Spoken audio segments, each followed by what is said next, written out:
and gentlemen, your next comedian grew up in northern Maine. She is now a proud resident of Lewiston, Auburn. Please give it up for Sara Poulin. Caron!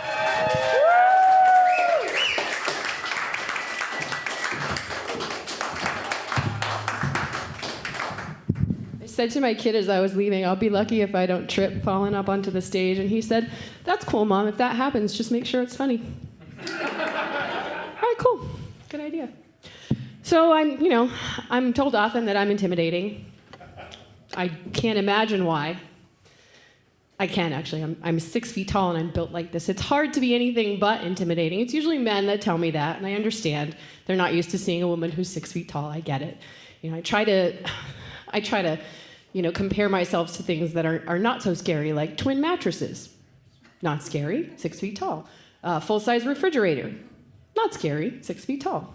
The average size man wearing a top hat. That's not scary, and it's about 6 feet tall. Yeah.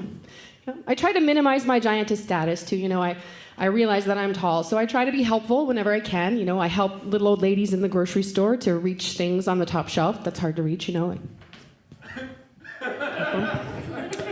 I change the hard-to-reach light bulbs, look. Do you see how easy that is for me?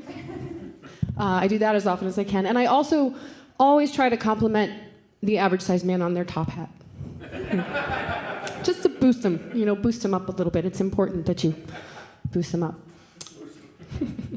People think that because I'm built like this and because I'm tall, I'm aggressive. I'm not aggressive. I'm actually a very easygoing person, but it's a common misconception. The closest I've ever come to actually ever being in a fight was in college. I went to school in Down East Maine, and I was out on a Friday night at a bring-your-own-beer line dancing bar called the Boot and Buckle. And just think about that for just a second. Bring your own beer, line dancing bar in Down East Maine. You can kind of imagine what the dance partner pool was like. It was fairly shallow, I'm swimming in the deep end, 6 feet tall. Really, the only standard is they not be face to tits when we're dancing. That's really all I'm looking for. I did happen to find myself a fairly tall fellow, 6'4", undertaker. I said it was shallow. He happened to have a girlfriend, though, unfortunately, a midget named Allison. I would say little person. That's the socially acceptable term for midget. But to me, everyone is a little person. All of you are little people. It's true, right? She happened to see us, talking, dancing from across the dance floor, and she really was unhappy. It was her birthday. She'd been sniffing fireball shots and was 3 crib sheets to the wind. Barreling across the dance floor to give me a piece of her mind. Unfortunately, her mind is at my thigh, so Allison, what's going on? What's up? Right? Allison was the size of a pack-and-play mattress, or a hotel mini fridge, or a penguin wearing a top hat. She's really short, you guys. It's hard for me to have a conversation with someone who's that tall. So I put her on a chair. She's not that different from old people, right? Unfortunately, she lost her footing, being 3 crib sheets to the wind, fell off the chair and hit her head on the dance floor and went bouncing around like a bobblehead doll. We had to call the paramedics.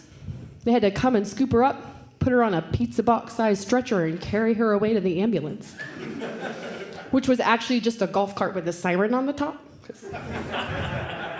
It's Down East Maine. That's the closest I've ever come to being in a fight, right? I did learn a very valuable lesson, though. Never flirt with an undertaker on a midget's birthday.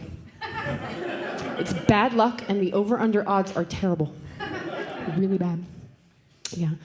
Just the thought of being in a fight actually gives me incredible anxiety. I have terrible anxiety anyway. This is really helping. I see a therapist. I do yoga. I meditate. I drink a lot. Yeah. Sometimes I mix those things up, like day drinking and yoga. Did that once. It went okay, but really the only position I mastered was the one-night stand. He preferred the downward dog. In the end, we were both just in the And I'm gonna stay single after this because we're praying it's not a child pose. Good. Yeah. I do meditate. I try. I don't know if you guys struggle with meditation. I struggle because I have all these thoughts that go into my mind, and my therapist is always saying, don't focus on the thoughts. Just let them flow through like it's a peaceful stream. Just let them pass you by. It's going to be fine. Let them come in and let them go out. Don't worry about it. And I'm thinking to myself, does she not think about the same things that I think about? Because I'm thinking about free-range chickens. Why are they homeless? Did they get into a fight with the farmer? You're not my real dad. Pack up like a little hobo sack filled with beans and sit around a fire. They got little tattoos, one on each wing. This one says, Mama tried. The other side just says, Purdue, grade A. It's a sad little thought. I have thoughts like that. I think about a lot of things when I'm trying to meditate. Like, who buries the town undertaker? What happens to him? It's very sad. Where do all these average-sized men buy their top hats? It's odd, right? How many midgets can you fit into an ambulance? Can you fit more in if you put them in like pancakes? Or put them in like bowling pins? Like just straight in the line. There's so many things to think about. And I think instead I'll just go day drinking and say fuck it. Thank you guys so much. Have a good night.